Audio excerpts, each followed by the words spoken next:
Hey everyone, I'm back with another update. In this episode, I'll cover news related to Venezuela, Minnesota, the Department of War, and the Health and Human Services Department. Of course, I'll end with the noteworthy tidbits. President Trump announced that he was informed Venezuela will be purchasing only American made products with the money they receive from the new oil deal, and the purchases will include agricultural products, medicines, medical devices, and equipment to improve Venezuela's electric grid and energy facilities. It was confirmed that Hugo Chavez helped Maduro create political conflict in the United States in various ways, including through Black Lives Matter, and the Trump administration seized a Russian-flagged vessel linked to Venezuela. The vessel was between Iceland and the UK and attempted to get around the United States blockade. On to Minnesota news. January 7th, a major incident occurred in Minneapolis involving U.S. Immigration and Customs Enforcement agents during a large-scale immigration enforcement operation.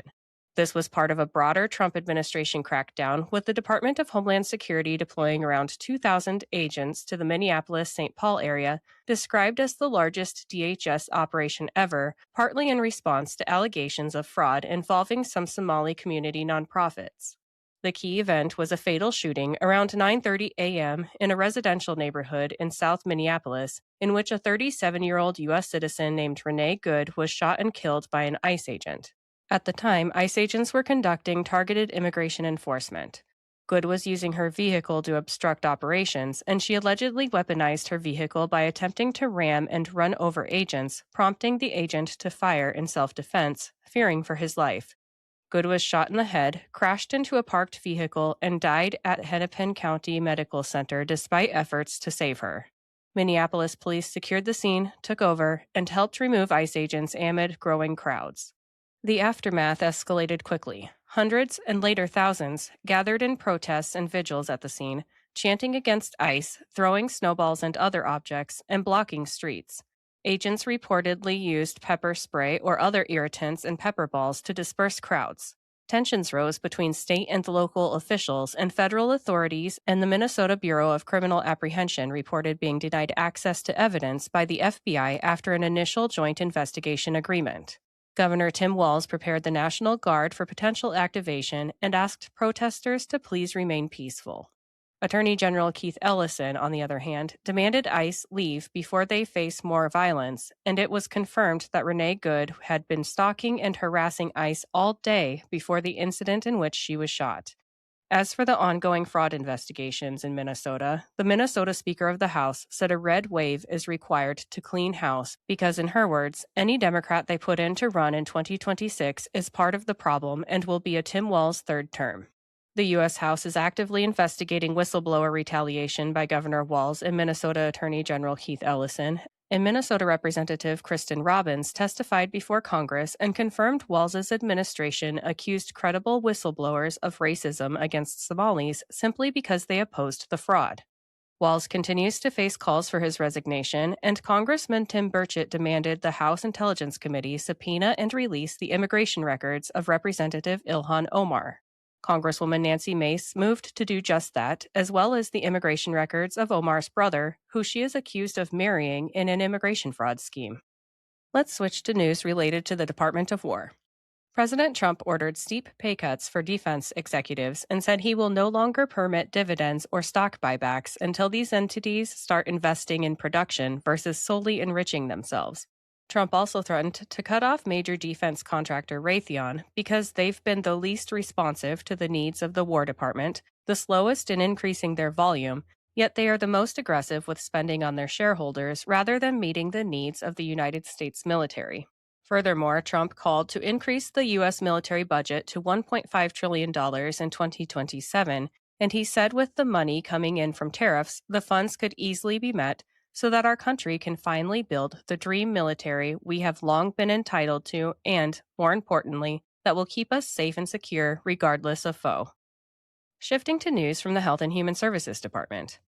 HHS Secretary RFK Jr. and the department are updating the national dietary guidelines as well as the food served in public schools nationwide, along with the VA. The goal is to get rid of low-quality foods and replace them with foods that help fight against chronic disease. Secretary Kennedy announced the war on added sugar has begun as they drive metabolic disease, and the new food pyramid was released. Kennedy said the U.S. is moving toward front-of-product food labeling so that Americans can easily see whether ingredients in the food is harmful for their health, making it easier to find healthy food choices. Now it's time for the noteworthy tidbits, which are brought to you today by Zevo Life. Let me tell you about them quick.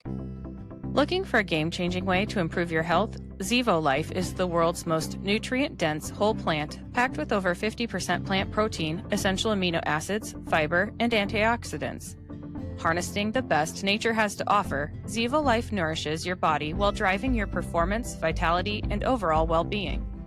Each serving is a concentrated source of clean, well-balanced nutrition designed to support modern lifestyles, and just 1 teaspoon a day supports your gut, boosts energy, and promotes healthier skin and hair. It's no wonder that it's receiving rave 5-star reviews. Step into a healthier future with a 30% discount and a 30-day risk-free guarantee by visiting zivo.life and using my promo code. To support my show and to receive 30% off your entire order, enter in my promo code JADE, that's JADE, at checkout. All right, let's get back to the tidbits. President Trump withdrew the United States from 66 foreign organizations, including 31 United Nations entities, and he said on the matter, not only is the UN not solving the problems it should, too often, it's actually creating new problems for us to solve. Secretary of State Marco Rubio is meeting with Denmark and Greenland next week to discuss the United States acquiring Greenland. President Trump announced he is taking steps to ban large institutional investors from buying more single-family homes and that he will be calling on Congress to codify it. Transportation Secretary Sean Duffy confirmed that Alaska Airlines placed its largest ever order with Boeing in the United States. President Trump will be delivering the 2026 State of the Union on February 24th. The U.S. House voted to advance the Democrats' bill to give billions of dollars to big insurance companies through Obamacare. President Trump announced Colombian President Petro called him to talk about the drugs coming into the United States and other disagreements, and Secretary Rubio will line up a visit between the two presidents, which will take place at the White House. Democrat State Senator Michaela Cavanaugh was caught tearing down the PragerU Founders Museum exhibit at the Nebraska State Capitol.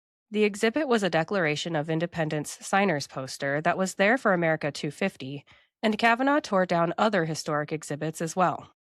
That's all I have for today. I'll be back with another update soon. Until then, please like, subscribe, and share this podcast, and follow me on Instagram and X at Shades of Jade Pod. Thank you for listening and have a great day.